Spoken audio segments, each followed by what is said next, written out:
And welcome back to Hero Power. This is episode 37, and we are glad to have you all joining us tonight.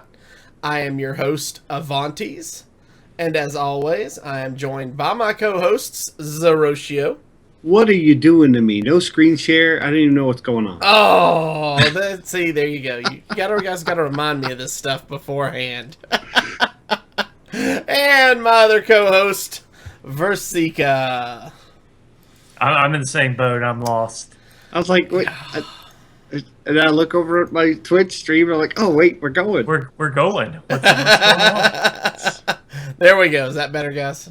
Yeah. Yeah, that'll do. Because, I mean, it's all about you guys. You know. It's all about us. Yeah, that's right. Well, we can't see you. Yeah. Usually people consider that a bonus. You know, we make up the majority of the screen. What are you talking about? Oh. Well, guys. And that's not just a fat joke, okay? Yeah. I got it. Not just a fat joke. Right. Oh, Matt at Arms in chat says head shaking less than a minute, new record. Yeah. No. We've had him head shaking like 5 seconds. Oh, all right, guys. Well, let's. I did the head shaking pre-show. Yeah. That's right. Let's before we jump into this and we do our normal stuff. Let's talk about our week leading up to today. Zeroshio, what have you done this past week? For people that are curious about my job situation, I have found employment. I start Monday. I'm really excited. I'll be an IT supervisor. Woohoo! So that's good news. And like everybody else in the world, I've gotten into Pokemon Go. Oh, God. And I'm not going to bore you with all these crazy, team alliances, all this stuff. What I will tell you is it has been great for me. Me and my wife have had quality time together. We're walking. We're exercising. I hated it, and now I'm starting to love it. We're getting a daily routine. We took a break today because we're tired. But we've been going downtown, walking downtown Cleveland, walking Lee University, and I'm putting in a good 3 or 4 miles a day, and it's what I need. Awesome. It'll be good for me. This new workplace is a very healthy workplace. They like to walk during their lunches. I will probably be joining them. My life is turning a little better. I've got a job. I'm trying to get a little healthier, drinking more water, and I'm working on ranking up the ladder. I'm going to try to make a last-minute push probably for Legend. I'm sitting around at rank 8 right now. Gotcha. Virsica, what's your week look like? Well, we did our last Tavern Hero qualifier this past weekend. Our most recent. It's not the last, but it's the most recent. Well, I mean, our last... Oh, yeah, that's right. We got one more. It's my last Tavern Hero. Yes. For this cycle. Congratulations to Riddle Me. Riddle Me Bat. Yep. He took it, and it was awesome. There were good games played all around. I really enjoyed this tournament, seeing the ban strategies and seeing how the ban strategies that worked last time didn't necessarily work this time, and it was good stuff. It was good stuff. Yep. I myself have not gotten to play a lot of Hearthstone. I've not really gotten to play a lot of anything. But I did, of course, develop the deck that we're talking about tonight, kind of, I guess, give it my own kind of polish there at the end. This so is it's now ready to go. Mad Scientist special. It is. I missed the Mad Scientist. Yeah, because it's standard. I was excited. I wanted to get it where I wanted it before the show. So I did get that done. Okay, awesome.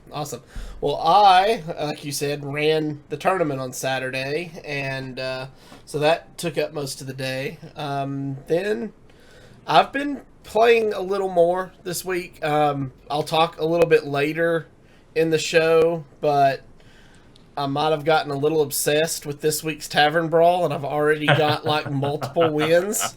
So we'll talk about it a little later. But yeah, it's been a good week. I do want to point out, because I'm going to point it out multiple times during this episode, guys.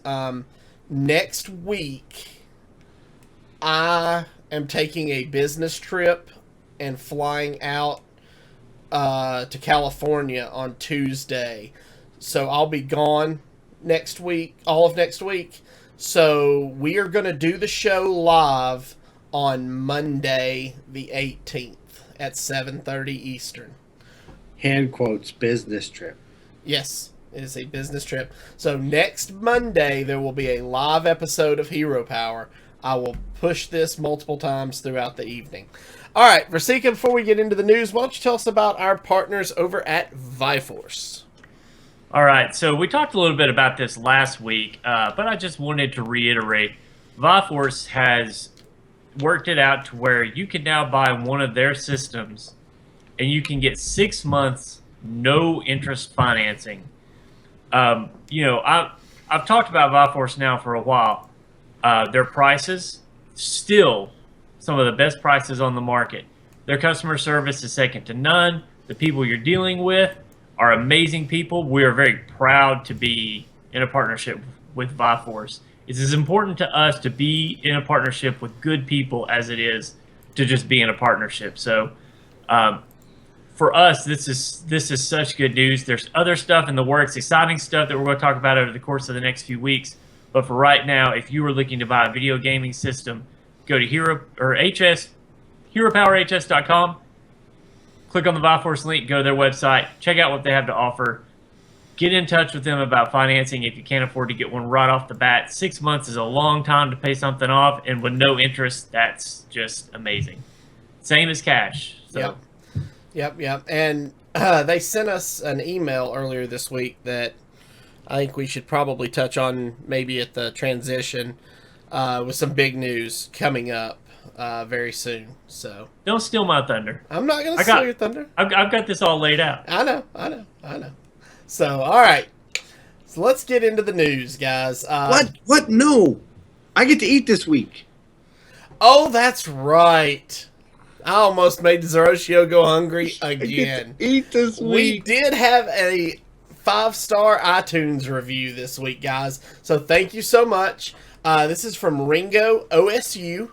It says, all Hearthstone podcasts cover news. Most have deck lists, but this one actually shows you how to play the deck. Besides that, the banter between Avanti's Virsica and Zeroshio is like a fireside gathering every week. I love it. I do too. Fireside that's a great way to put it. Are awesome, and we love to talk Hearthstone. So. And if you've ever been to our fireside gatherings, this is what we do. We three of us sit around, we banter, we joke with each other, we tell stories, we talk about Hearthstone, we discuss our opinions on Hearthstone. Avanti's makes fat jokes about me and comments my hair. I tell him he's ugly. Everybody thinks Virsica's awesome. It's the same thing. It's great. Yeah. So you should come join us if you're in the area. Yeah. All right. So now that Zeroshio gets to eat this week, guys, if you haven't done so already, leave us an iTunes review or send us an email to heropowerpodcast@gmail.com. If you have any questions or comments about the show or the deck any of the decks we play, we'd love to talk to you about it. All right. Big news this week. Hearthstone Recruit a Friend promotion. Uh-huh. Now, I can tell you guys, in the past, when they've done Recruit a Friend promotions for World of Warcraft, I can't count on two hands the number of accounts Virsica and I have from linking up and playing Recruit a Friend just for mounts. I have to scroll when I go to my accounts to see how many accounts of WoW that I have. I have to scroll to get to the new games. So now we have Recruit a Friend Hearthstone. It works virtually the same way. You send a link to your friend accepts, and it kind of links your accounts together. And the first friend you have that reaches level 20, that's total hero levels, gets you a new shaman hero portrait, Morgul, the Murloc Shaman. Zeroshio, I'm going to start with you because we're going to save the best for last. All right, so I really don't want to get on the whole portrait part because that's a totally different discussion, and Virsica is likely going to wear that out. First, I want to talk about the recruiter friend. They've been doing the recruiter friends in some of their newer games, like Heroes of the Storm, and they've realized that it's easily exploited. People make multiple accounts, they link them together, and they don't recruit friends. They just do it. We're all guilty of it. I mean, there's nothing that says we can't do it. So what they've done is the first friend you get to that gets to level 20, you get the portrait. They are totally expecting people to make one account and do this. You also get a pack for every fourth friend after that gets to level 20 total. So if you actually are recruiting friends to play Hearthstone, you're also going to get a benefit by doing this. It's a pack. It's not much. But if you're out there trying to get other friends to get into Hearthstone, you can get the fifth person to get up to 20, you get a pack, the ninth person, and so forth and so on. So you can continue to get benefits from this. I like that. The portrait, to me, I'm not a big Shaman player. I'm not a big Murloc fan. I think he's cute. I played him. I got mine. I played him. He makes funny noises, and it just does the word across the top for well met and WoW and all that stuff. It's cute, but to be honest, it's inconsequential to me. What do you think, Virsica? I hate it. Seriously, it's. I'm glad they're doing a refer a friend. And okay, wait. I want you to clarify. Do you hate the refer a friend, the recruiter friend system, or do you not like the reward? I hate the steaming pile that they just laid on top of the shaman's head. I like that they were doing refer a friend, and I like that they're doing it in a way that encourages people to actually go out there and recruit real people to get in and do it. And, most of the reason why any of us play a Tavern Brawl to begin with is for the pack. Mm-hmm. Mm-hmm. I know a lot of people who likes playing Tavern Brawl, and that's great. It's part of the game that is for them, and that's what Tavern Brawl was supposed to be about. It was supposed to be for those casual players who wanted to get in and have fun and have different setups. And that's cool, but most of the people that I know get in just for the pack. So that being said, I'm glad the refer friend went in that direction, and like you said, I think that it's going to be successful. As far as the hero portrait, I don't know that I could have been more disappointed. I look at the portrait system that we have, and they're vanity portraits. I get it. Warrior, Mage, and Hunter got the first three portraits. You bought them. You got the really cool card back. I actually own two of them. Khadgar for Mage, if you donated $5 to the World Wildlife Organization, that was cool. I did it almost as much for the donation as I did for the portrait, because I don't play a lot of Mage. Leandrin for getting to level 20 in WoW, I thought that was pretty unfair because a lot of people that play Hearthstone aren't really interested in going back and playing WoW again or at all, but I understand why they did it. For this I hate that they keep pushing Murlocs onto Shaman, because there's nothing in the WoW lore that focuses on Shamans and Murlocs and Shamans and any of the other races in Warcraft. Yes, there are a few Shaman Murlocs, but there's a few everything Murlocs. There's far more Warrior Murlocs than there are Shaman. But to be quite honest, this is another example of basically just making Shaman the redheaded stepchild. They get the leftovers, in a sense. So I don't have a problem with there being fun and crazy portraits out there, but have a serious alternative. For people invested in the class, there should be a portrait for someone who really wants to have a legitimate Shaman. And the WoW lore is so full of powerful Shaman on both sides now, thanks to the Draenei. And I think this is a real waste of because now that puts Shaman at the bottom of the list to get an actual portrait of somebody that actually means something to the universe. I don't know if that's true, because I mean, Mage has 2 now. Yeah, Mage got 2 back to back, so Shaman could get another one. Right, but they had the one that you bought legitimately to begin with. And I think one of the reasons why Khadgar was picked and why the Mage was picked for the World Wildlife Federation or World Wildlife Organization was because there was already a Mage alternative, and that you didn't have to go and donate to something you didn't believe in order to get a portrait. And the movie was coming out. The movie was coming plays out. A role in that, so I mean, he did. And like I said, you look at Mage. You get 3 of the most powerful sorcerers in WoW lore, if not the 3 most powerful. Yeah. You look at Hunter, and besides Rexxar, you probably have the most prolific hunter outside of Rexxar as the portrait. You look at warriors. I mean, come on. What gets more warrior than Magni Bronzebeard? True. So, and then what does Shaman get? They get a Murloc. So it looks like it came out of a candy box from some Japanese candy company. Matt at Arms in chat says Morgul is actually in the Legion beta in the Shaman class hall. So technically he's new lore. This could be technically he is new lore. This could be a promotion for Legion. But you could find 20 other Shaman that had more of an impact on the WoW lore than this thing. So putting you on the spot here, name one Shaman you would like to see a portrait of in Hearthstone. Any of the troll Shamans. Think about it. Is there a troll portrait? Is there an undead? There is not a troll or undead hero. Is there a gnome hero? Not yet. Well, but you can't count gnomes. Is there a Draenei hero? No, there's not.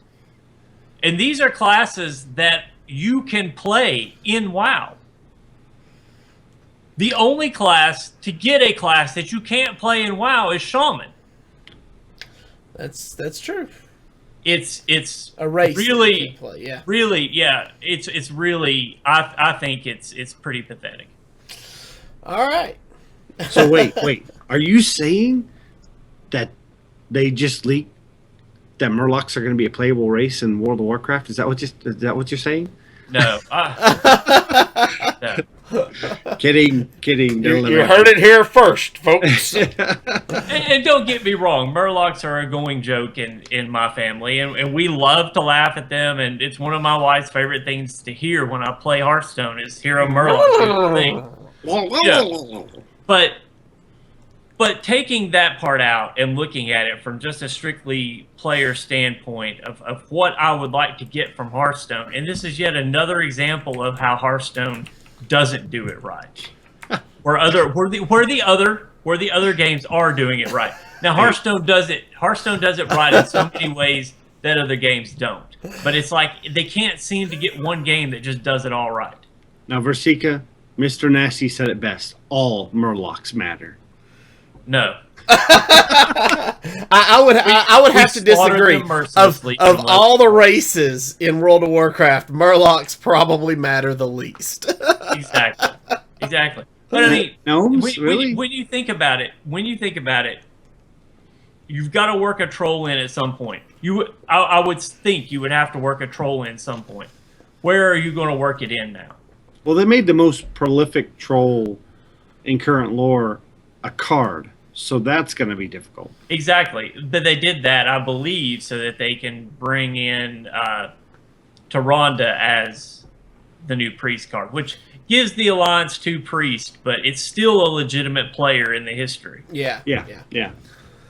Okay, so with that said, about 6 hours ago, there was an article posted on Hearthstone that says, has the upcoming adventure theme been leaked? So let's break this down a little bit for you in case you haven't heard. thanks to the Chinese gaming media, we've got an idea of which adventure we're going to be seeing next from the Hearthstone team. It was revealed that the next theme would be a World of Warcraft raid that contains 3 Chinese characters in the name.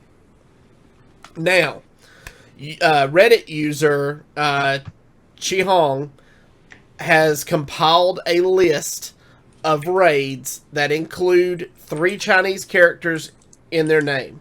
There's only 4. And those raids are Karazhan, Ulduar, Terrace of Endless Spring, and Hamal. Now, in the article, it says it should be noted both Hamal and Terrace of Endless Spring have very few bosses within them, 7 and 4 respectively, and don't make very good candidates for an adventure unless they do something like they did with Blackrock Mountain, where they use a collection of entities from that area. So, that leaves Karazhan and Ulduar, which are 2 raids people have always said were some of the best raiding experiences in World of Warcraft. Those raids have 11 bosses in Karazhan and 14 bosses in Ulduar, which would be perfect for 4 or 5 wings in an adventure. Virsica, what do you think? Well, I said from the beginning that I think it's going to be Karazhan, or that I think that it should be Karazhan, and my hope is that it's Karazhan. I don't think there's a better time to release it, especially with the movie having just released and been as successful. Not so much in the U.S., but I mean, from an international standpoint, the movie's been very successful. Mm-hmm. I think if you're going to bring out a new adventure, you can ride the success of your movie franchise and even maybe interest those that maybe came in after the Karazhan raid, but, you know, before the movie came out. So the Karazhan raid is very good about getting you invested in finding out what Karazhan was, who lived there, what it was for, so on and so forth. So I think this is a great chance to do that. Hamal, I don't really see a reason why you can't bring Hamal in later. There's nothing right now that says it's a great time to bring out Hamal. Hamal's always going to be good to bring out, and it was just revisited in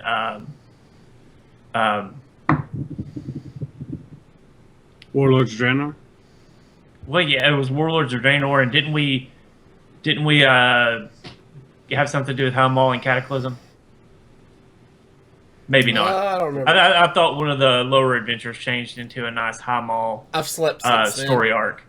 Anyways, the point is that right now you've got Karazhan hype, and I think that it would be a great time to maximize that. And I mean, Karazhan's going to make a good adventure. I don't think there's anyone out there that disagrees on that. So, yeah, Zoroshio, thoughts? First off, the Terrace of Endless Spring and Hamal are too far on the lore path, I think, for them to visit it now. I think they would be jumping too many lore points, and Ulduar and Karazhan being the earliest, are prime candidates. I would love to see an Ulduar adventure, but I want to see the Karazhan adventure for one reason only. That's the chess game. Mm-hmm. I want to know what kind of crazy stuff they can pull out with the chess game. I wouldn't be surprised if you see some stuff in Tavern Brawls that test out some of the functionality that could be used in the chess game. I love the fact that League of Explorers showed us environmental adventure wings, where we're not really playing against an opponent in cards. We're playing against an environment.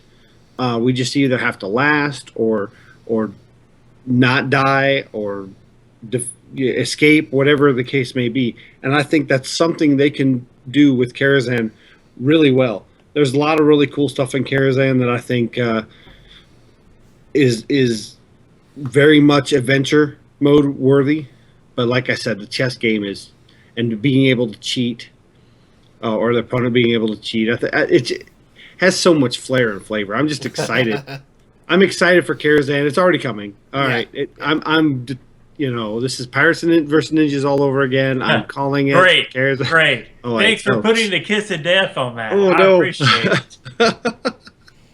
No, I really hope it's Karazhan. I think it will be. But, and I've seen some inklings here and there of kind of like travel vouchers. I wouldn't be surprised if we actually see a wing that all 4 wings are different raids or different locations in lore. Karazhan and Ulduar being one of them, and who knows, maybe even all of them, or all 4 of them. I wouldn't think it'd be all 4, but we could have multiple different raids be represented by different wings. Well, they love to make their own lore and make their own kind of side story like they did with League of Explorers. I'd love to see that.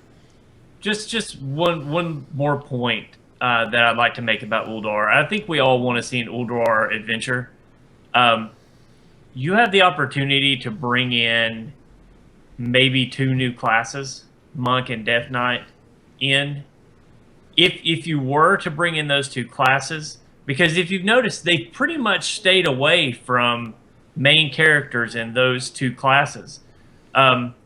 You have a great opportunity to put Ulduar out as an adventure then, and you kind of ride that theme of introducing a Death Knight and a Monk. And I think you could do it now, but you limit opportunity later. And while it might not be the time to bring out new classes, in a year we may be thinking something differently. Maybe Ben Brode has gone as far as to say that there's no plans to bring in new classes yet. And bringing in new classes, you're really behind the power curve. You almost have to put out, the longer they wait, the more cards of that class they're going to have to put out. Especially if they decide to take Wild seriously in a tournament sense. Because then when you get into Wild, they have a severely limited pool of cards compared to the other classes. You could just limit them to standard, but they would need a full expansion. They'd almost need a supplemental pack that has only those class cards in it. I really don't see them adding new classes specifically for the back end trouble it would cause them having to almost put in class cards in the basic set, and all the other expansion sets are at least limited in standard. Yeah. So they've never shied away from that, and we all thought that they wouldn't add new races or classes. Well, races, or not necessarily races, but we all thought that adding new classes to WoW was going to be difficult to do, because how many years was WoW out when we got the Death Knight? What, 4 or 5? 4 or 5, yeah.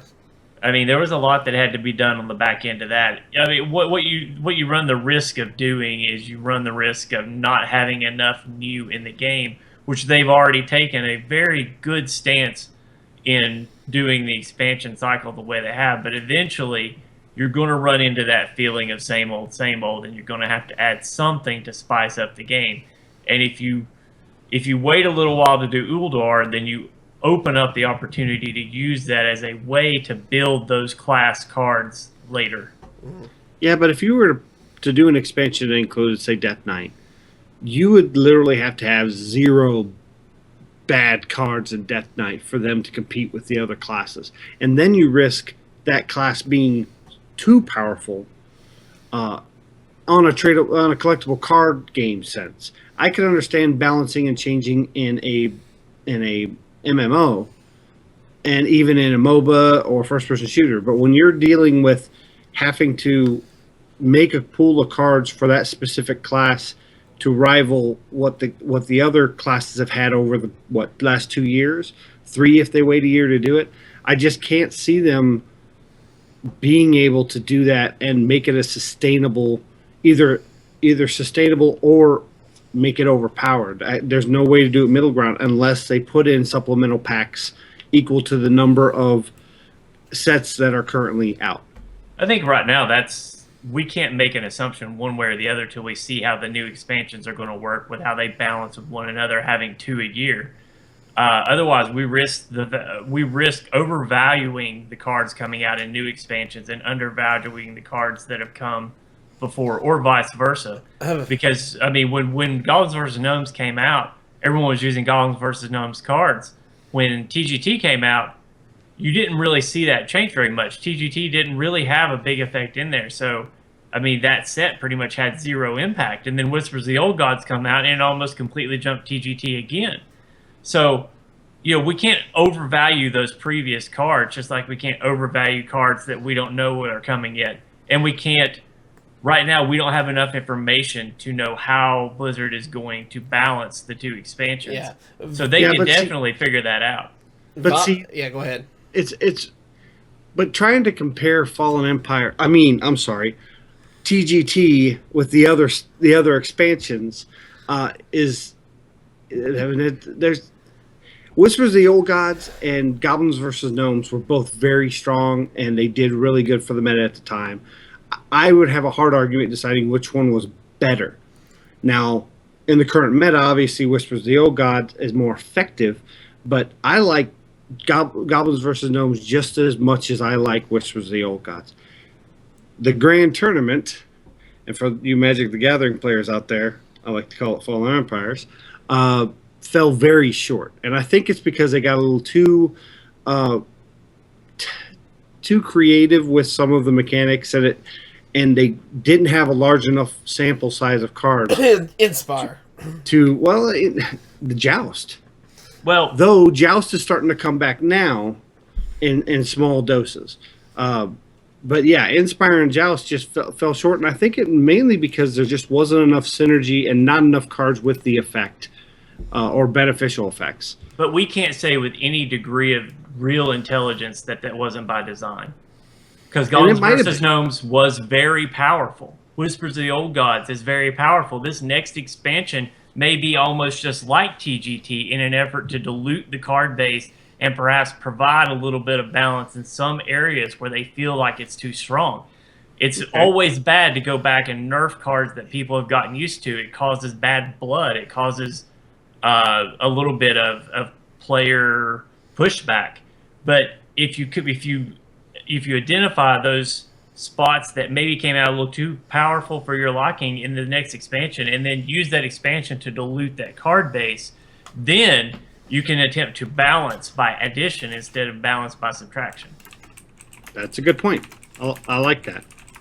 Yeah, and just back on the topic of heroes, Vafor says, Blizzard has a poor track history of balancing classes when new classes are introduced. So, it could take a little time before we see. That is very true. Yeah. So, all right, guys. Moving on, that brings us to this week's Tavern Brawl.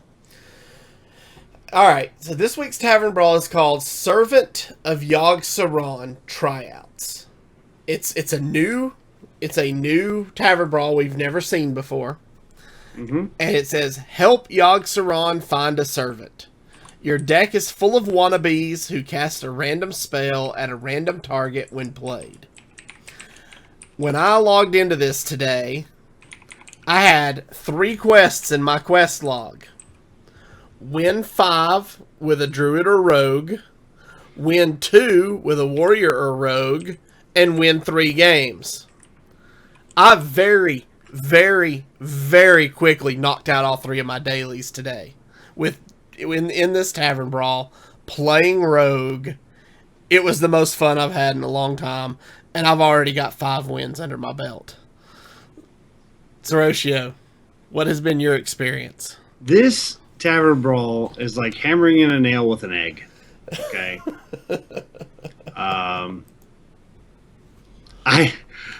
I love random. And this was fun, but I was also trying to do my quests.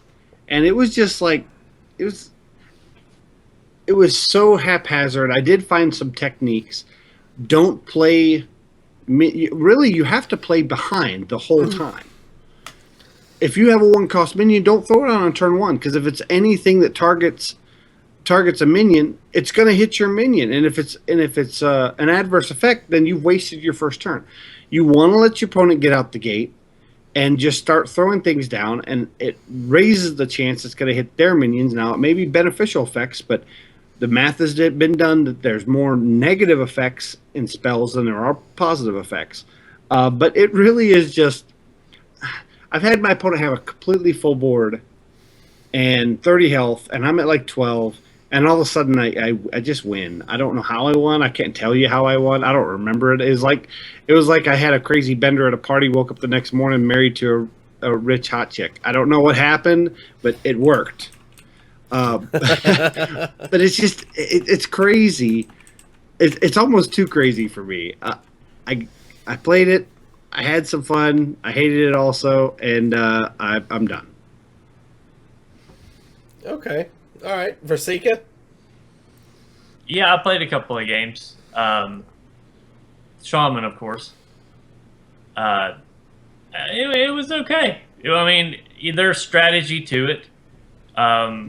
You have to realize that you're going to play a spell with your creature. You have to be willing to accept the fact that pretty much everything in your hand is a one-turn Yogg. So you have to play your deck like it's a one-turn Yogg. It also helps when your deck comes equipped with 3 Nepulons and 4 Alakazir. When I was just like, what? What? But I mean, all in all, it's an interesting Tavern Brawl. I'm not really even sure if I would say that I had fun because of the nature of the Tavern Brawl, more that I had fun because it was ever changing. Yeah. Like you had to develop strategies, and that strategy changed as you go through. I'm about 50-50 with it. I played 10 games. I won 5 of them. Some things bad. I one turn I had I think it was a turn 6. I played a card and it doomed, and there were like 6 creatures on the board, and it burned. I don't know how many cards. So I mean, you got to be careful about stuff like that. But I mean, in the end, it's. I think it is a step in the right direction between balancing strategy and RNG. So, at least they're trying to work on that. You're right, Matt at Arms. That is high praise by Virsica. Wow.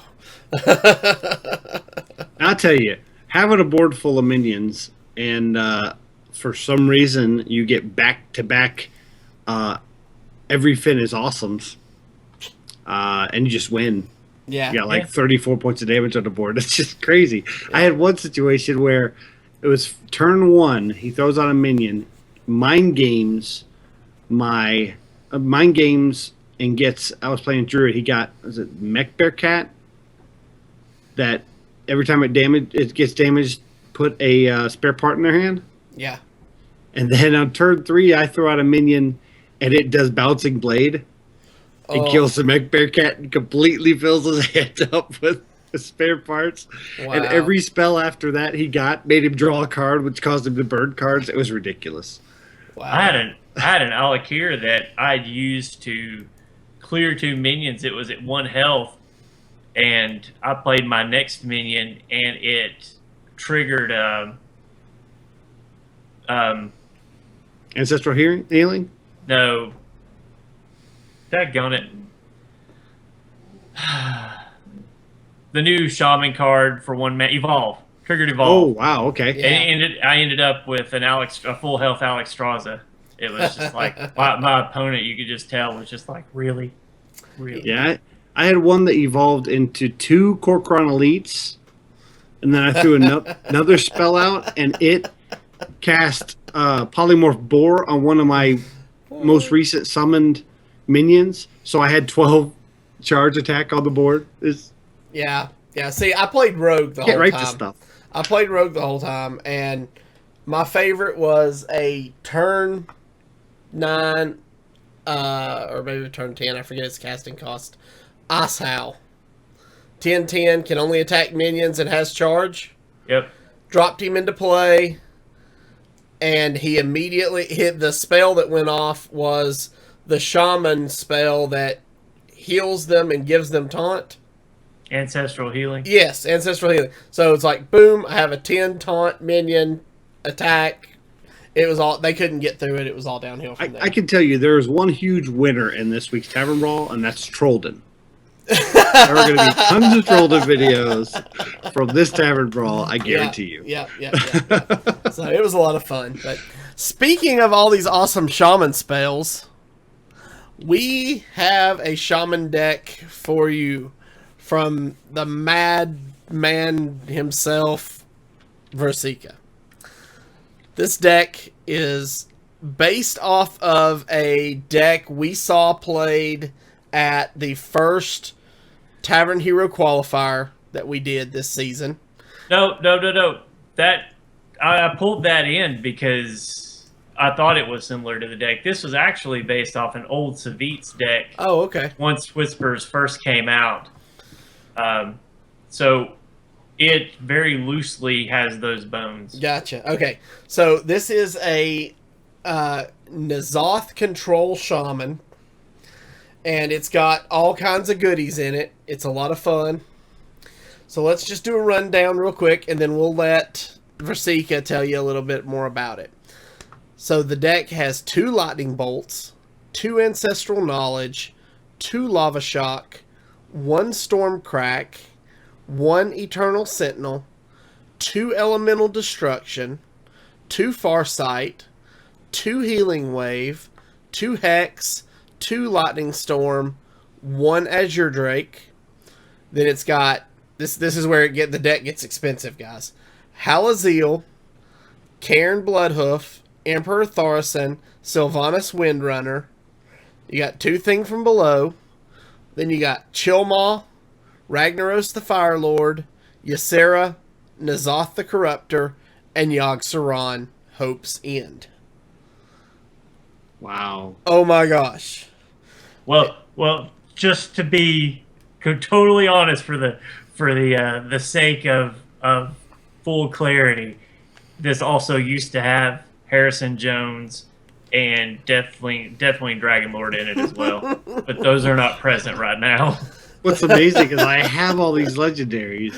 Oh. Wow, I need to try this deck. Matt at Arms in chat said it's only 14,000 dust. Anybody can build it, right? Yeah. Whatever. I'm looking at you, Viforce.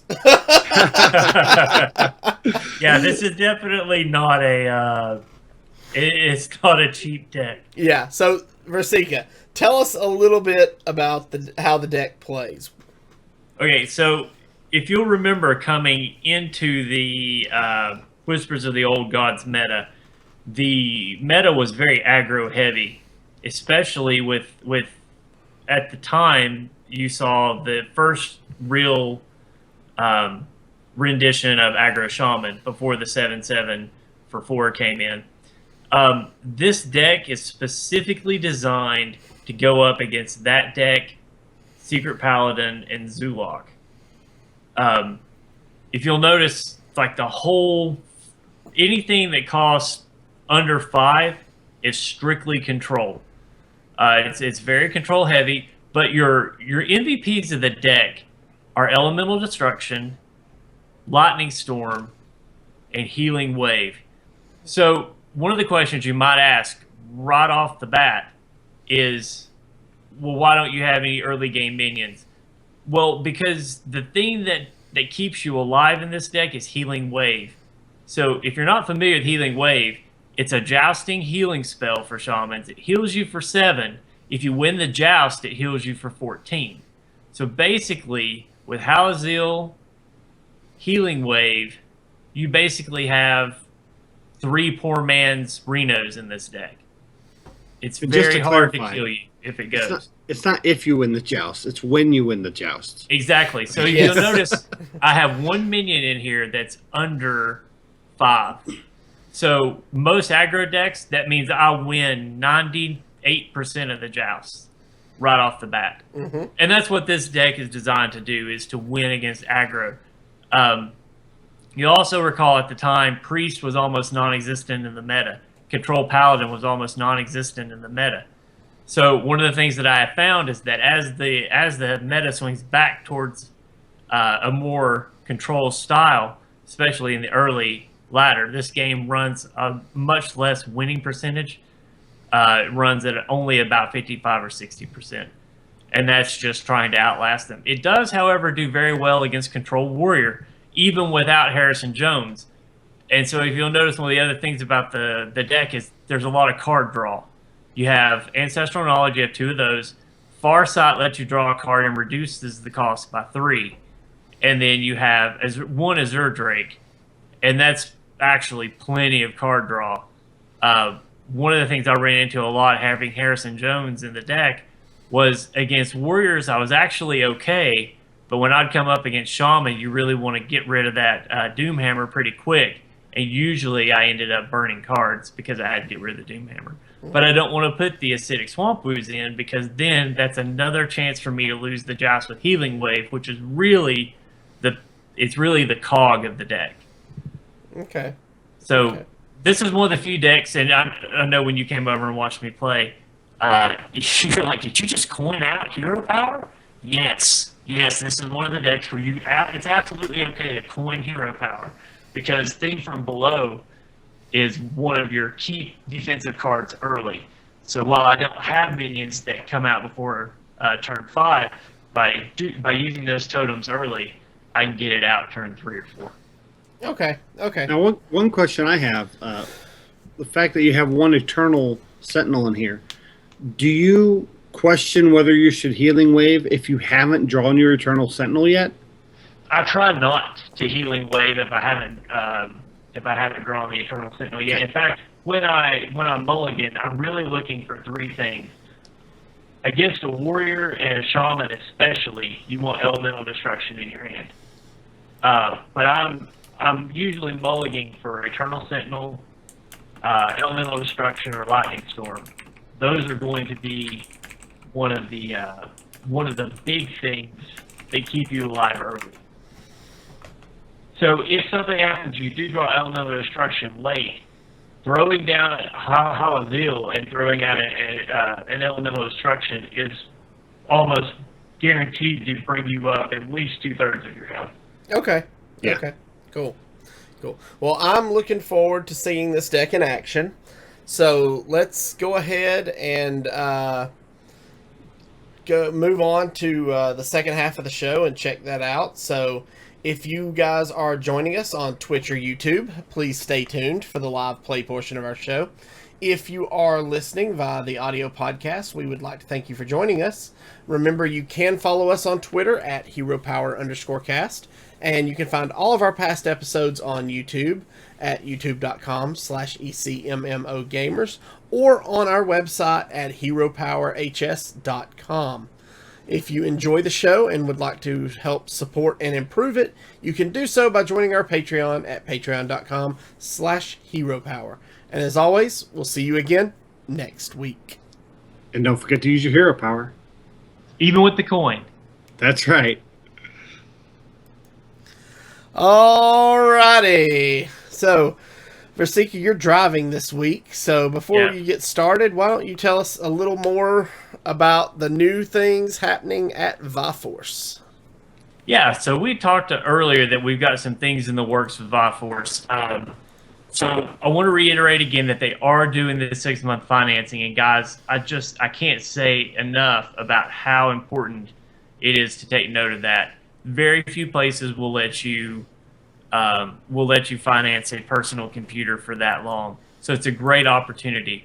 But if you live in the state of Tennessee, one of the things that is unique about this state is that on tax-free weekend, which this year is going to be between July 29th and July 31st, you can sometimes buy electronics for tax-free. So we just found out that our friends at Viforce are going to be able to offer those computers on that weekend, and it will count towards tax-free weekend as long as the total purchase is under $1,500. So this is, once again, another incentive for you to take advantage of the great systems that that Viforce offers. So if you want any more information about that, please feel free to send us an email at HeroPowerHS@gmail.com. It's HeroPowerHSShow@gmail.com. HeroPowerPodcast@gmail.com. Okay, I knew it was something like that. Or you can email us individually, or you can email the guys at Viforce, and you can find all of that information on the About Us page at HeroPowerHS.com. You also have a convenient link to Viforce on HeroPowerHS.com as well. All right. Are you ready to take this deck for a drive? Sure.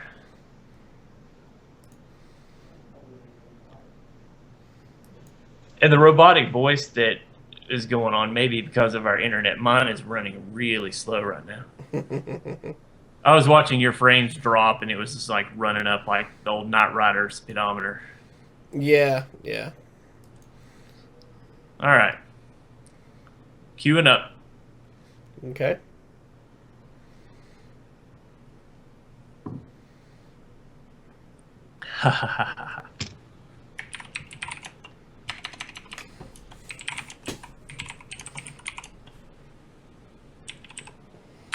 So yeah, just so you guys know, I did have another episode last night, so if my speech is a little broken up or I'm having a hard time remembering cards' names, I spent most of last night in the emergency room, so I'm still kind of working through the after effects. Wow, and you're still here. Oh yeah, I wouldn't miss this Doing for the this. world. I wanted to do it before, but wasn't possible. So. All right. So our opening hand here is Lava Shock, Hex, Ancestral Knowledge, and Thing from Below. What do you normally look for in your mulligans?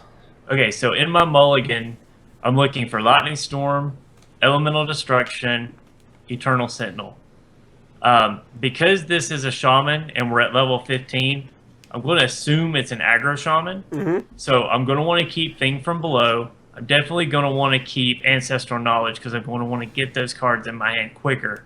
So probably going to throw back Hex and Lava Shock, keep Ancestral Knowledge and Thing from Below. Okay. I think that's good safe, especially since we have the coin. Thing from below will become valuable quicker. Yeah. Oh, did we not ditch anything back? No. Must That's be the all internet, right. Yeah. Well, I couldn't get it to click over, so that's all right. Hex and Lava Shock aren't bad. Remember what I said? It's all right about hero powering and that first turn because you're wanting to get that thing from below down, especially because I wasn't able to pitch those cards like I wanted.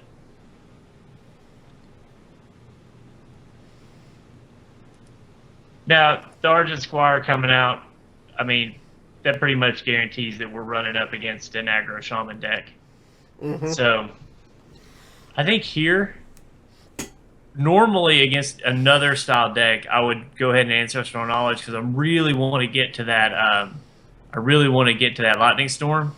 But here, I think the better play is going to be to get that thing from below out early.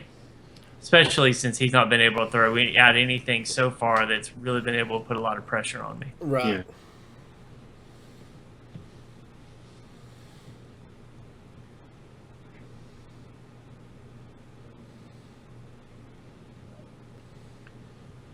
Okay. He's really worried about your board, which is normal for Shaman, but aggro Shaman's been a little aggressive lately.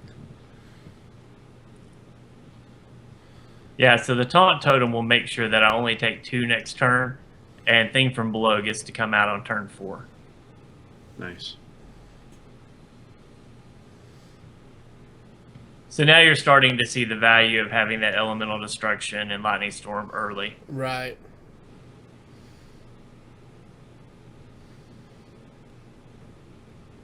So what I'll do here is I'll go ahead and Totem, bringing my cost down and throw out the Thing from Below. He's going to have to use a lot of resources to clear that, or at least... I figure he'll probably throw the shielded 2/1 in, and he'll probably throw the Tuskar Totemic into it. Yeah.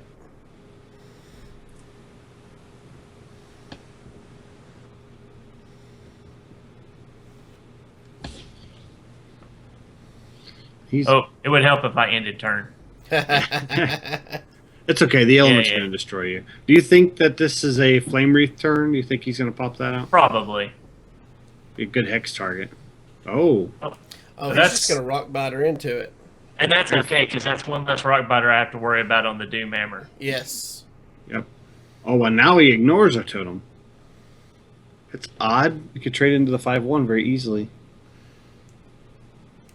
Unless he gets a Taunt Totem. think he was banking on the taunt totem. Yeah, but see, now this is a great opportunity for me to go ahead and Ancestral Knowledge. See if I get what I'm looking for. I don't. So I can go ahead, use my Lava Shock. Come on. Clear that. And now I'll clear that. So I have a Healing Wave in hand now. That's good. Fortunately, I've got a lot of high casting cost cards in my hand. They're all minions for the most part. Yes. And my Eternal Sentinel is still in my deck.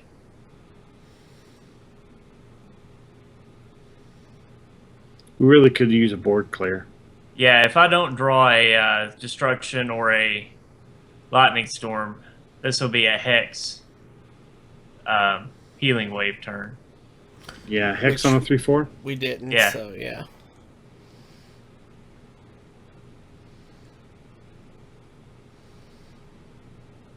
There No we go. Eternal Sentinel. There Nice. we go. Good job. It's just almost full. So this next turn is going to be a Chill Maw, and normally I don't keep Ysera in my hand as an activator, but it's nice that we've got her this time because Chill Maw will get a lot of value. Yes. Yeah. Unless he hexes it. Well, that's true. Yeah. Well, a lot of the aggro shamans are not running Hex. They keep a very aggressive lineup. And Hex isn't very aggressive because it turns it into a taunt, which is one more thing to get in your way. It actually can be a problem. Right. The problem is this guy's not running a traditional list because of the Tuskar Totemic. Yeah, it's kind of a mix of mid-range. All right. But even an Earth Shock will be a problem.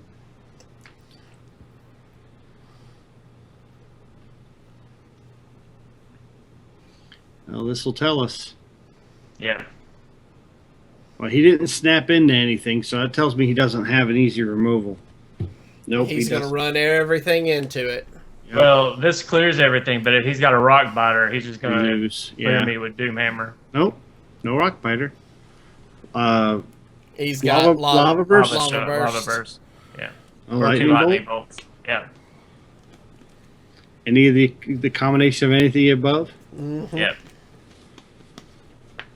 All right.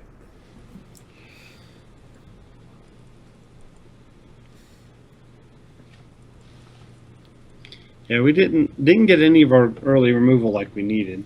Right. We actually got 0 early removal except for a Lava Shock. Yep. And a Hex, if you want to call it that. Yeah.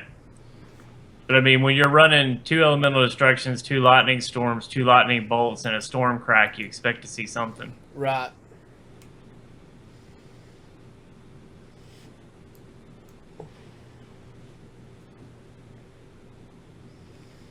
All right. Another Thrall. All right.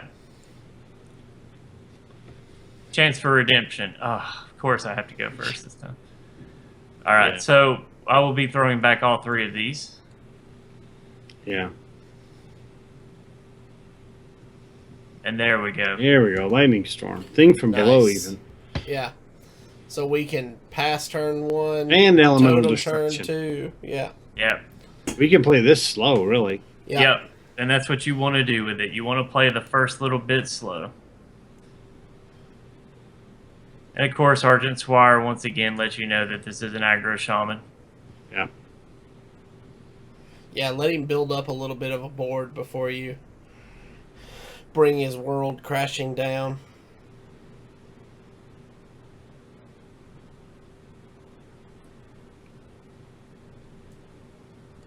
Yeah, I'd continue to totem. Yeah.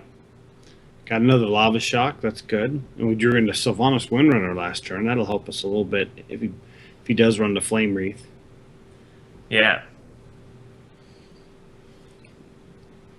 All right, I'd so like to roll into an Air Totem. since I have Nope. the Elemental Destruction, I'll probably go ahead and play it this turn just to clear that Totemic, if nothing else. 7 hurts. Yeah. So, Yeah, well, I mean, Lightning Storm will do the same, but not guaranteed to get rid of the Flame Tongues. Right. right, but the Lava Shock is going to be pretty valuable. I'll actually use it next turn in combination with Oh no, you The- won't. You'll far have five side. over. You'll have 5 overload next turn. If If you, you- yeah, elemental if you did the destruction. elemental destruction. Yeah, I'll lightning storm. Roll high, roll high, roll high. Sweet. Yes. So got the same results as we would have with the elemental destruction. Nice. Yep. That's incredible. You heard he said that? That's Yeah. incredible. Yeah, I think you did.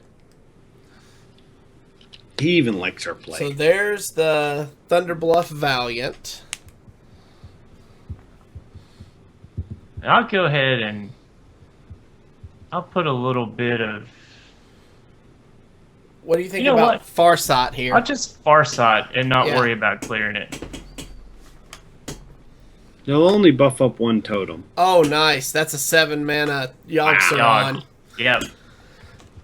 Now, normally, what we're looking for with Farsight is Healing Wave, Elemental Destruction, or a Hex. It's nice to have those in your pocket for free, you know? Yeah, Yeah. yeah. So I think what I'll do here is I'll go ahead and totem. I'll throw out my thing from below. It does leave me with 1 mana floating, but he's got to get through the taunt. Yeah. And I like that. I like having to... For him to have to use resources. Yep.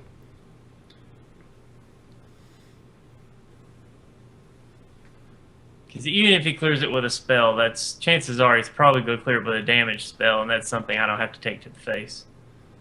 There's And a this 4 would mana just be lightning the bolt Argent Squire. and the Argent Squire. Yep. Yep.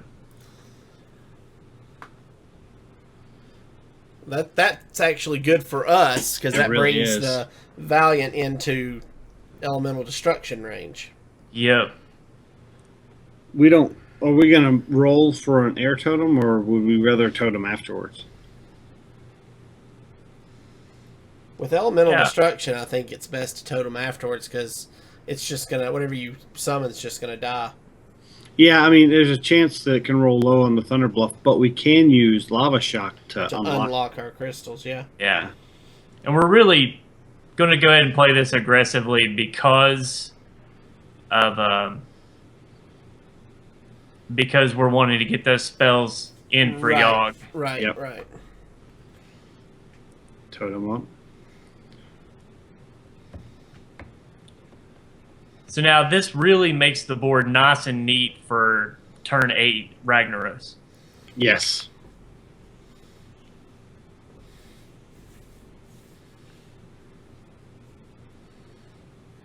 But we're not going to do that after all. We're going to go ahead and Ezra Drake, And Thunder- Stormcrack that? Stormcrack. and we'll Stormcrack the thing from below, Yeah. Another elemental destruction. and we'll start applying a little bit of pressure of our own. Okay. There's no use hitting that healing totem. It's just going to heal back up. Yeah. Yeah. Exactly. Okay, so he got a Air totem, air totem. which is a spell power totem. Yep. Draenei Ooh. Totem Master. Don't see that often. So this is definitely more of a mid-range deck. Mm-hmm. So I think this is a great time to play Sylvanas. Yeah, I like Sylvanas here. He doesn't have anything that can clear other than Totem Master. And I'll go ahead and clear the Wrath of Air Totem. With the lightning bolt. Yeah, with the Lightning Bolt. To hold off That any way- shenanigans. Well, that also prevents him, if he's running Elemental Destruction, he'll have to totem up before he pushes it out, too, if he wants to be sure to get rid of Sylvanas. True.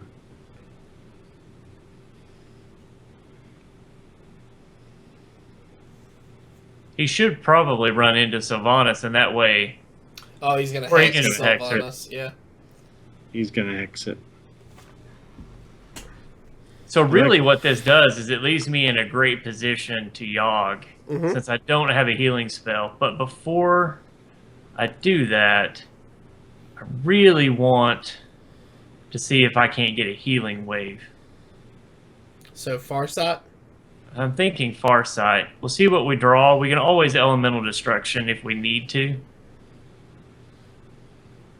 Especially now that we've got the Eternal Sentinel. Yes, and it's Yeah. free. Yeah, so I I'll like run that. the totem in just to give us a better chance to take it out. So we took it out, so that's a Woo, great that's a clear board. Eternal Sentinel Nice. and Totem. Totem, yep. Oh yeah. So It now gives the us a good Eternal solid Sentinel's It's a great turn. right. Now that Eternal Sentinel's out of our deck, any healing wave that we cast is going to hit on a 6 or higher casting cost minion. Yep, because we've got the Azure Drake also too. Right. And actually, didn't we already pull all our 6s, so it'll be 7 or higher? Oh, 8 or higher? Well, now we got the 7, so yeah, it'll be 8 or higher. Yeah. Actually, I'm thinking this might be a good Yogg-Saron turn, but I'm going to hold off and make him get rid of Ysera.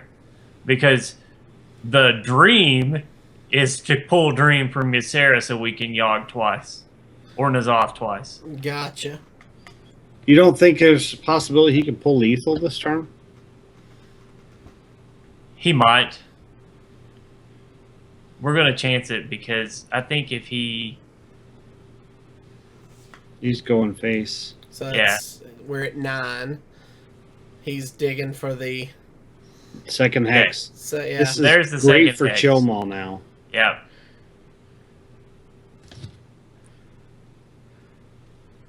It would be awesome if we pulled a healing wave now. Oh, this Just- is even better for Chill Mall. Yeah.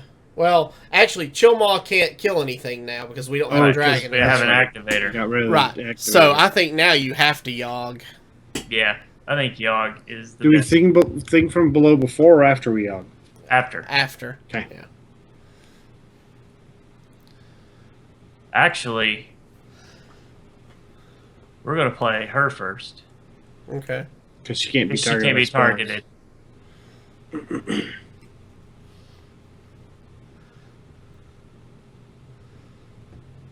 There's a healing wave. Yep. Yeah, maybe we should have just Yogged first. So we could have healing waved.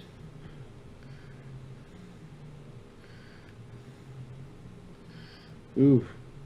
Okay.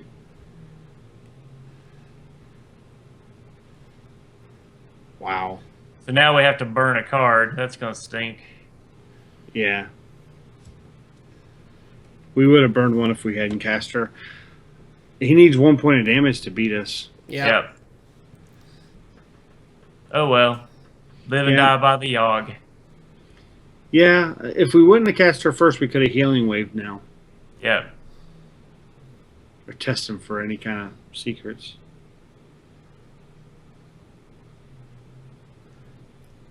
Yep, that's it. There's a big learning curve with this deck too, I've learned. Yeah, yeah. See, I played a similar deck to this. I haven't been able to grasp it. What time is it? 8:30. We still got plenty of time. Yeah. Let's One get more. another one in. Normally, you see a healing wave before you get into a chance where you can Yogg. Yeah. And And sometimes Yogg will draw a bunch of cards for you, and sometimes he won't. I've actually had Yogg draw me into fatigue and kill me. Yep. I saw that.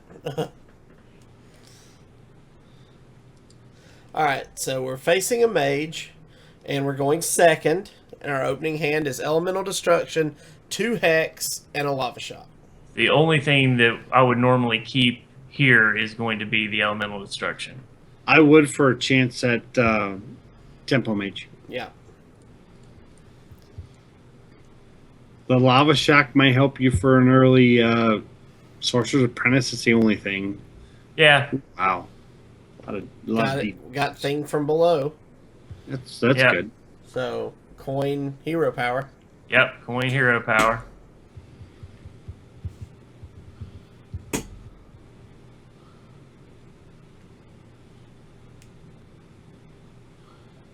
He's I usually hero get- power.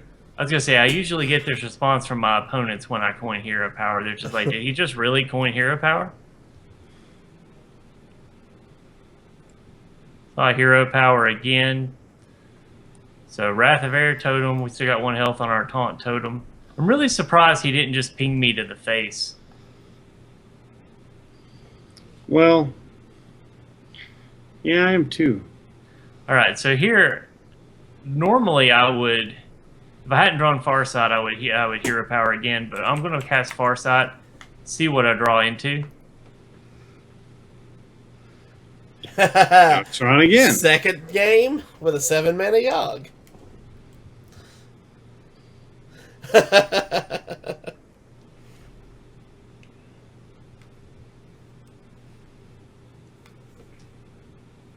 It's one that This costs actually- them, by the way. Yeah, this actually fits well into our curve.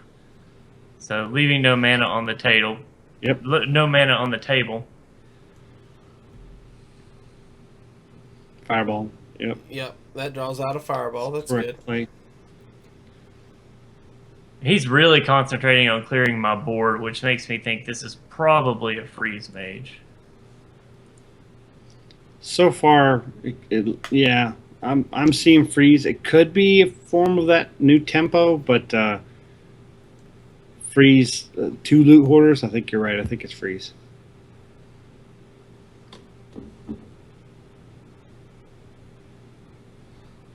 All right. This would be a great lightning storm turn. What do you think about farsighting again? Yeah, I'll Farsight.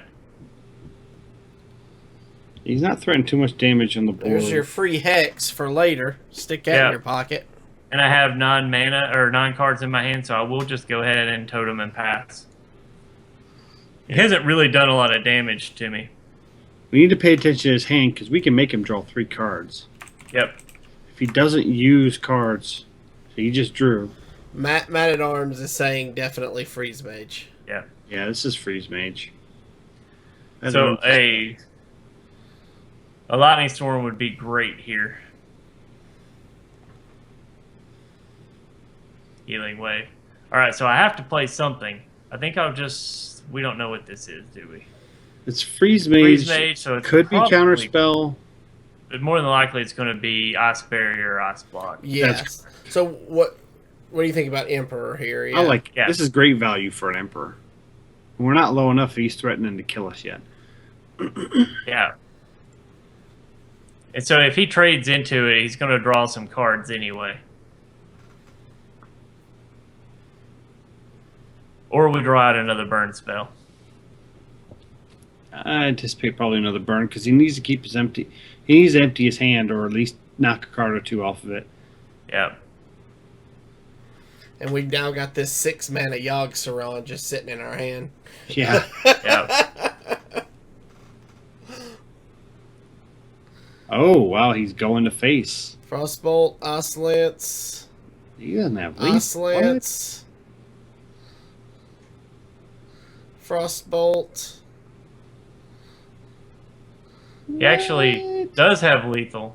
Wow. Oh my gosh. Wow. Turn Turn 7? Turn 8. What? Turn Yeah. 8, yeah. That's crazy. Crazy. What were we at? 23? Yeah. Yeah.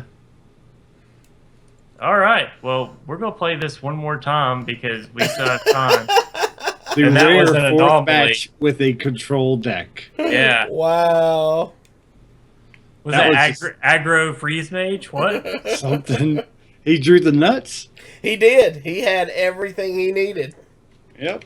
Sometimes that happens. Matt at Arms had just said you should be favored in this matchup. Yeah. Or not.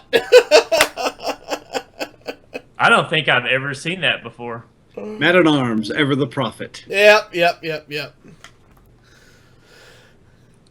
Okay, so we're going to change our strategy a little bit. I'm actually just going to keep this hand. This isn't the same guy, is it? No, Okay. Stormcrack helps us against Tempo Mage. Farsight will help us draw into something, and Lightning Bolt, so we're in good shape.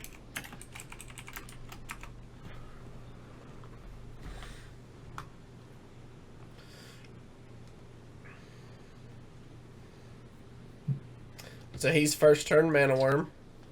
So this is definitely more what I'm used to. Yeah, this is Let's terrible. go ahead. Go ahead, Lightning Bolt that. Yeah. This will give the illusion we're aggro. Mm-hmm. May cause him to get a little antsy. He's gonna go Cult Sorcerer. And we're completely okay with just toteming here. Yeah. Yeah.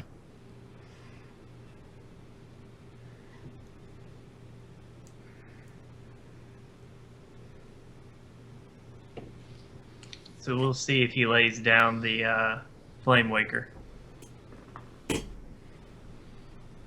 Oh.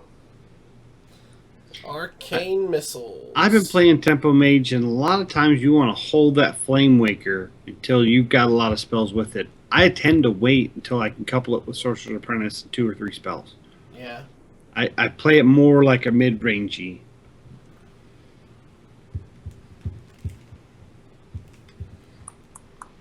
Do we Lava Shock that? I'm half tempted to Lava Shock that. Lava Shock and Totem up so we can get a thing from below next turn? Yep. It's why I run the Sentinel as well, so I can use these at will if I need to. Use the Lava Shock for the burn and not the overload.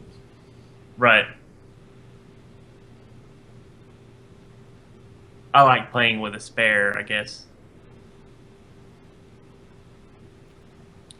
So he's pointing out Ezra Drake. So I think here We do the thing from below and Lightning Bolt. Yeah, Lightning Bolt. Yeah, it's good. I like that. Make him burn a fireball Yeah. Yep. and use pretty much his whole turn for it. Yep. Oh, he hovered over his hero power. Makes you wonder if he doesn't have the fireball. Nope, He's there got it is. He's just didn't roped really- us. He really didn't want to use it. That's right. So, So I think Farsight. here's a Farsight. Farsight. Yeah. 3 mana Sylvanas. That's good. So we'll go ahead and hero power and pass the turn.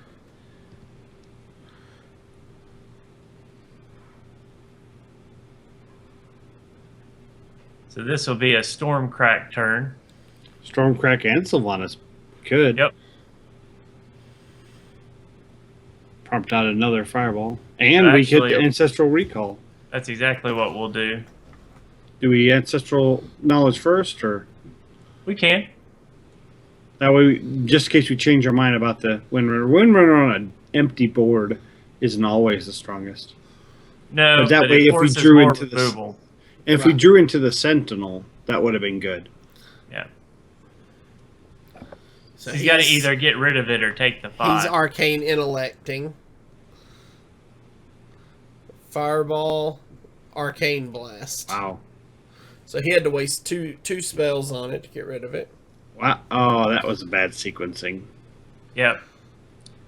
So here's the Sentinel. Yep. How do we follow that up? I think We he's don't- got a hero power. We don't really. We're basically just wanting him to use another burn spell on the Sentinel to keep his Mana Worm alive. He does. Do we use Sarah? Yes. Absolutely. More We've fun? already seen both of his fireballs, so Yeah. What? He just hit himself in the face. How do you... That was Maybe- probably a mistake. He's probably playing on a touchscreen. or maybe Okay. he's just BMing us. I've had that happen to me before playing on my phone. Yeah, I have to. Or my pinky, because like a good British gentleman, I drink my tea with my pinky up. I also play Hearthstone that way, and I always bump the intern button, and I hate it. Wow, the burn. Looks like a great lightning storm turn. Oh, yeah.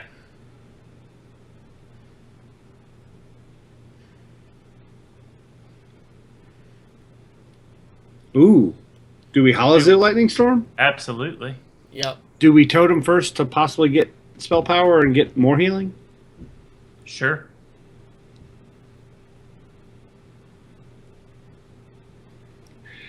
And do we dream Halazeal? I mean, no, I think you got to hold the You got to hold the dream. Nope. Nope. I don't think so, because we'll need the healing in this match. Oh, you dream. Okay, you dream the mana worm. The mana worm. That made sense because we didn't kill it. If we had killed it, then yeah.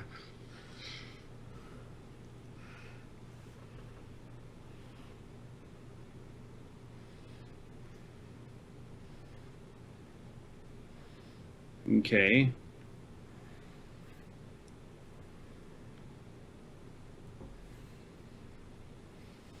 Oh. Perfect storm. Right. It's going to kill the Halazeal, but it's going to heal us to full. Right, and that's kind of what it's meant to do. Do we follow, or we can't follow it up with Karen? No. At 18, I'm worried. Well, I mean, he only has one card in his hand, but yeah, I think we have to Elemental Destruction here.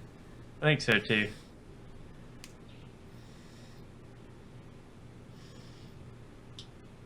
This will put us at full. Yep. He has one card in his hand.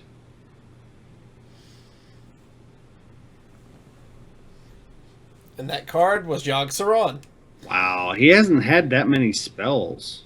And he kills us. Well, saves our Hex for something else. Oh, well, he had to discarded his Flame Waker. Oh, that's so sad. Punish. Animal Companion. Kill the animal. Oh, he drew. That's... Spreading Madness will kill the animal. It's a lot of damage. No, maybe not. Twisting Nether. That'll do it. Yeah, that'll do it. And a Brawl. It's just me, but I'd give him a wow here.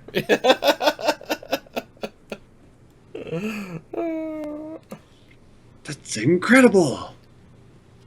Well, you can play the Azure Drake. Zero, yeah. Didn't pop the secret.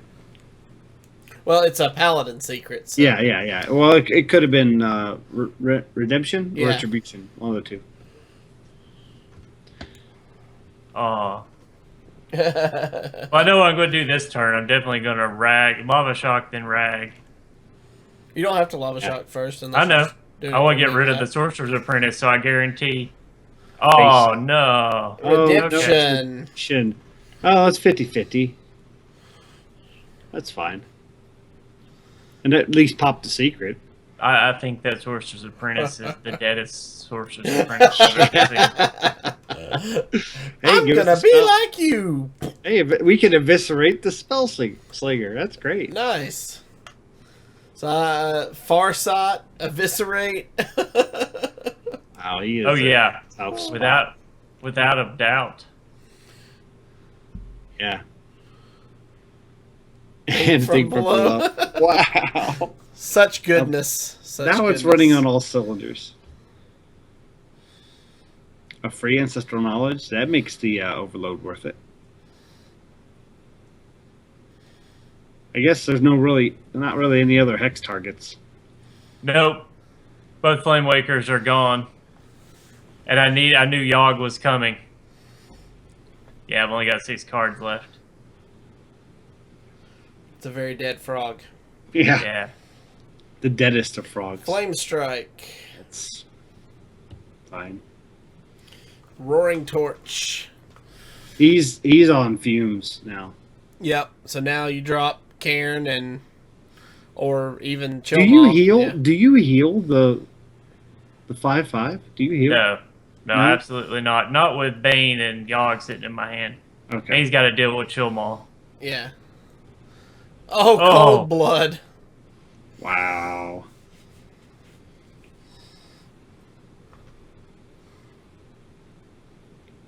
And we already got Yogg-Saron, so we don't have to worry about anything adverse. Ooh, Shadow Form.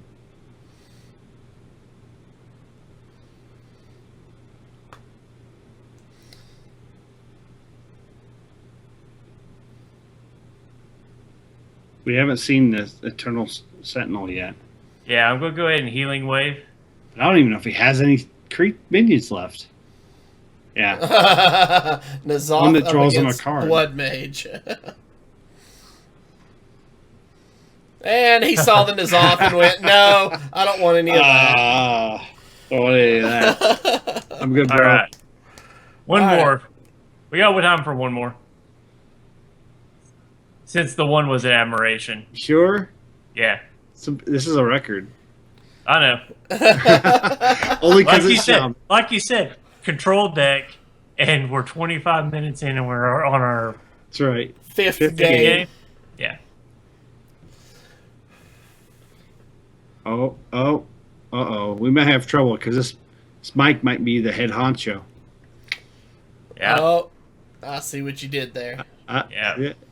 All right, so we're going to throw all of this back. Yeah. We have Azure Drake, Sylvanas Windrunner, Emperor Thaurus, and Ysera. While that's very pretty to look at, they're all going.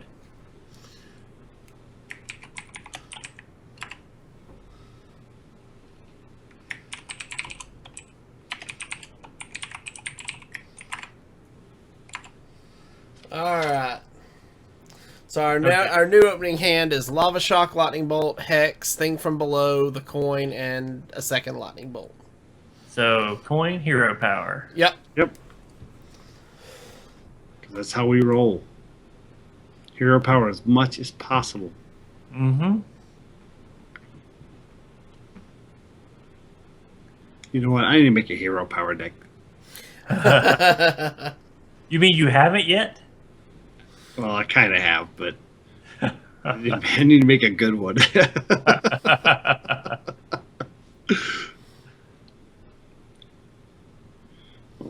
That will be easily ran into. Yep. He knows it too. Yeah. Nerubian Prophet. So we will go ahead and hero power, hope for a wind. Air. Yeah. And there it is. Oh, Lightning bolt. shocker locker. And once again, all your board is belong to me. It would be really great next turn is if we drew a Far Sight, but if not, we got Thing from Below that we're going to be able to cast even with the Overload. That's true. So our Thing from Below is down to 3 casting costs. We have a Healing Wave in hand and an Azure Drake. So next turn, turn 4, is going to be all right. And this is that Divine Shield Paladin that I was talking about. Yep. So what do you think here? You got a 2/1 and a 1/1. I'm actually tempted to go ahead and Lightning Storm just to blow that hero power, but this is probably N'Zoth Paladin. Yeah. Come to think of it. Could be. Yeah, N'Zoth Mount Paladin has morphed from a control paladin to a more mid-rangey with early Little bit of early death pressure. battle. Yeah. Yeah. They want So I'll to just fill go up ahead- the board and then run at you. Right, so I'm going to go ahead and throw out the Thing from Below. Now this should throw out. He should throw out an Outdoor Peacekeeper here if he's running the more control-y version, Mm-hmm. which he's not. Right, so that's going to give the 1/1 the Divine Shield. That's really a low value Divine Shield. Yeah. Unless he kings it. Oh, Alderman. That works too. Yeah. Still not super strong, in my opinion. No, but what we can do here is we can go ahead and Lightning Storm and Lava Shock, just to clear the 2/3/3s. Okay. Actually, we may not even need the Lava Shock if it rolls high. Right. Yeah. So we rolled a 3 on the Keeper, so we will have to use the Lava Shock. But that's all right because that frees up my mana for next turn. Yep. Right. Yep. Hopefully we next draw turn- into like a Cairn or a Sylvanas would be nice. Right, or an Emperor. Oh yeah. And we can always Azure Drake Lightning Bolt something that he puts down if we want to. That's true. Since my bet is he's playing N'Zoth Paladin, so it's going to be who reaches their N'Zoth first. Ooh. Knife Juggler, and Hero Power.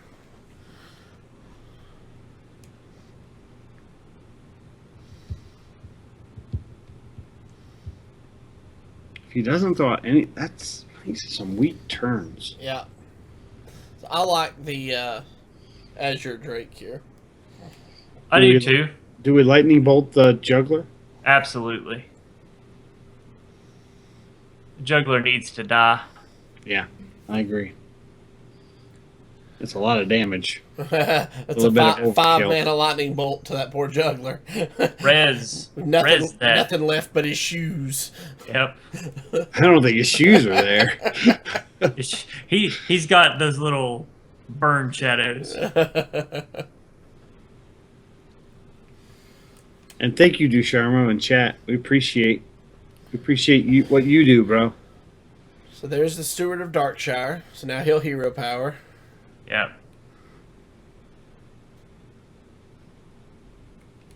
I would imagine he'll Hero Power. Yeah. I bet he's probably got something awkward in his hand, like a consecration that he's trying to figure out when to use.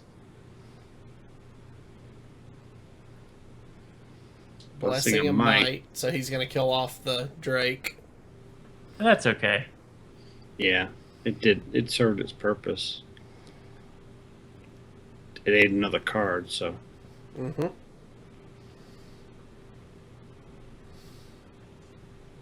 So now, I think you need to probably Hex the Steward. Yeah, that's what I'm going to do. Go Hex the Steward.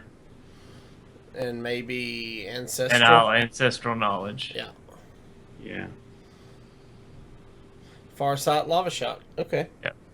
Not bad. Lava Shock will help us.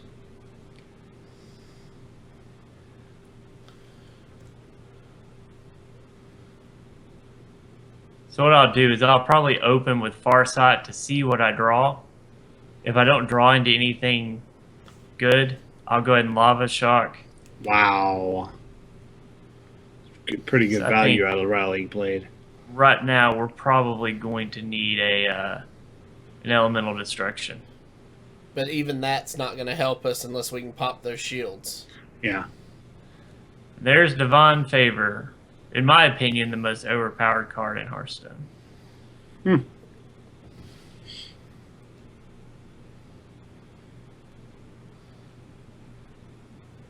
was going to say, I Yeah. don't know that I'd waste a charge on the totem. Even if you go to face, that would be one less damage.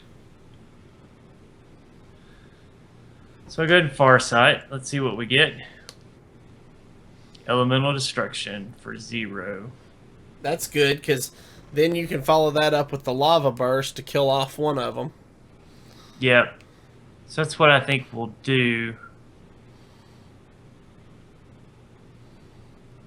Elemental Destruction and Lava Shock 3/2. Yeah. Yep.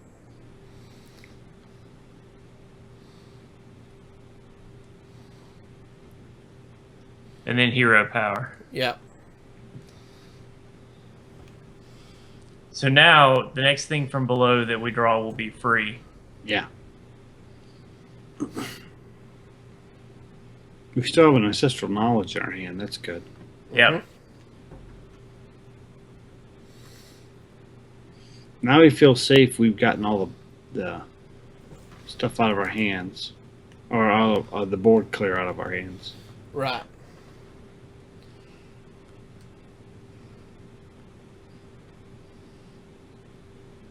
So he puts a Divine Shield on this Knife Juggler. It's intelligent. We can still hex it. Oh, we will definitely be hexing it. Not seeing a lot of Death Rattle, though. So No. Karen Hex here? Actually, I think we Emperor. Emperor Hex. Okay. I mean, even if we only get one turn, he's going to have to use a bit of his board to do it, or his face, and we get good value. Yeah.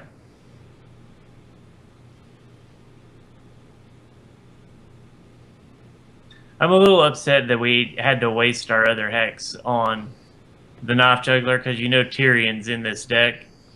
I'd Yeah. like to have saved it for him, but maybe we can work out a Sylvanas play where we end up with him. Yeah, that's what I was thinking. Pop the shield. We need to draw her soon, though.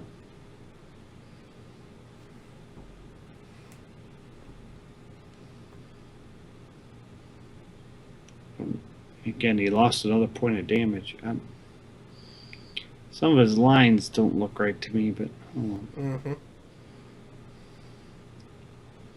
He is drawing like crazy. Yep, he's digging. So there's our Sylvanas. So I think here we probably go ahead and play Sylvanas, Healing Wave. Yeah, But first, I think we Ancestral Knowledge. probably. Yeah, that's what I was thinking. Ancestral first.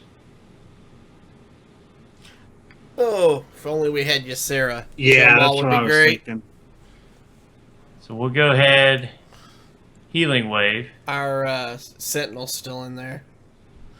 Woo! Yeah. Yeah, Do we chill Maul here I think we chill Maul here. instead of your Sylvanas? Because he's gonna have to use a lot of resources and expect that his minions are gonna die. Mhm. Right, and Tyrion hasn't hit the board yet, so I'd really like to save Sylvanas for when Tyrion drops. Yeah, yeah. I agree.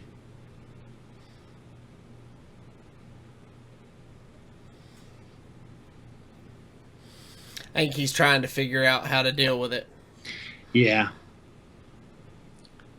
He's already seen an Azure Drake, so he probably figures there's something else in my hand. Right. So there's a chance if he blows through this that he could lose everything. Wow, But he's using his face, so he's betting that we don't have a dragon. Yep.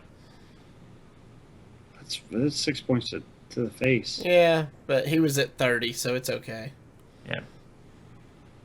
And now he just realized his board's going to live.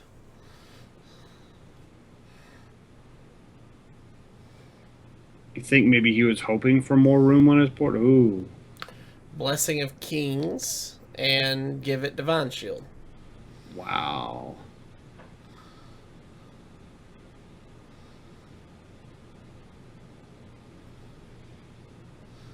All right. So we definitely Farsight. Okay. Yeah, I don't think we have answers in our hand. There's a That's lightning it. storm. Doesn't get rid of the 6/6, but No, but it gets rid of everything else. yeah. Yep.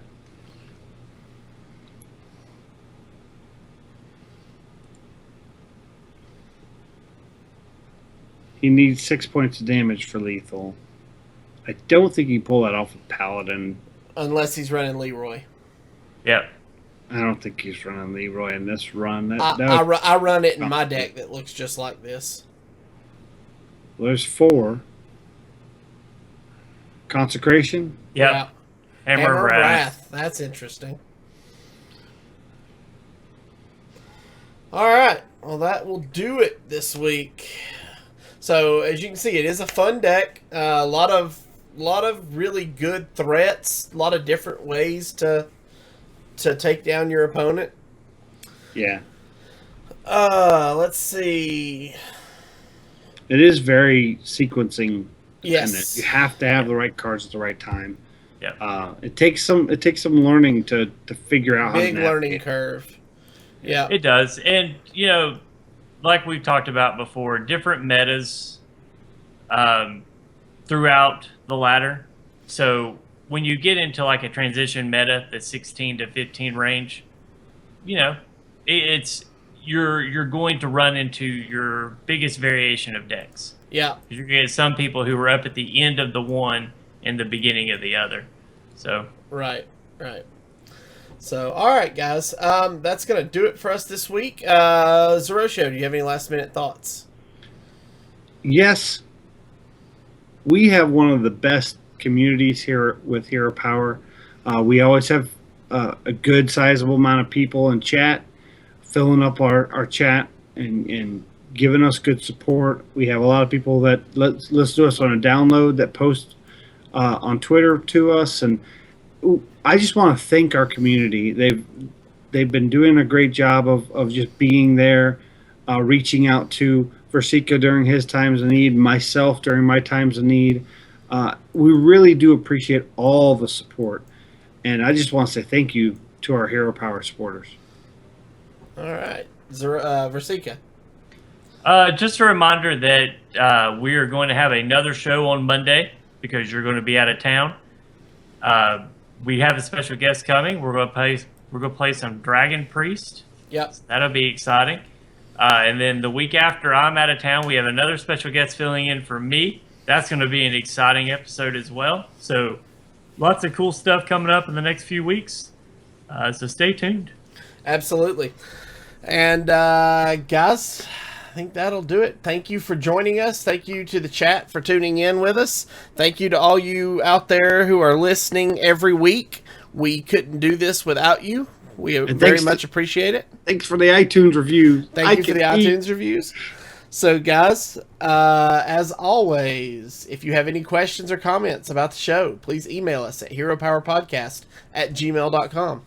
Do us a favor and please hit that subscribe button below on YouTube if you have not done so already, and give us a follow on Twitch to be alerted when we go live. Also, remember to check out our Patreon. We've got some cool new things we're planning. We're going to completely revamp our Patreon as soon as I get back from my trip to California. So keep your eyes on the Patreon. It's going to be cool. If you want to check out more details, it's patreon.com/heropower. And there as may always, be guys, some wild things coming up. that's right. As always, good gaming. Have fun, guys.